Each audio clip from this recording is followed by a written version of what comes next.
Hi everyone and welcome back to my YouTube channel. So nandito ako sa Shore 2 Residences, Tower 2, and ongoing yung renovation or yung makeover namin for Airbnb business. And malapit na magpasko. Yan, so ipapakita ko sa inyo yung mga ginawa ko dito sa unit para makita ninyo. Simple lang siya, minimalist. Basta ang importante is komportable and malinis yung unit. Papakita ko. Ito yung mga gamit. Kulang pa yan. So, refillable na body wash. Bumili ako. Shampoo na ilalagay namin sa parang ano siya. Yung may lagayan. 4 na plate. Then, 2 nito.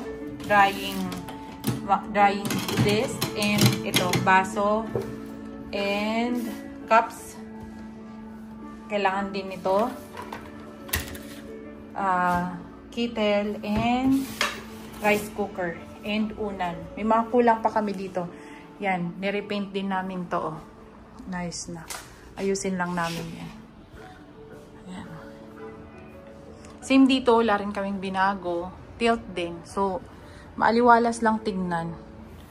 Mga IKEA yung gamit. So, parang IKEA, ano din, malinis lang siya tignan. And maganda yung view.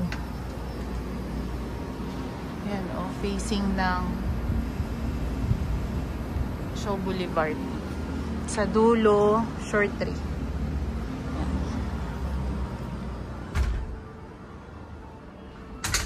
Mga ano lang, standard na room lang to. So, if you're a unit owner na gustong mag-Airbnb, ito lang yung number namin. Yan.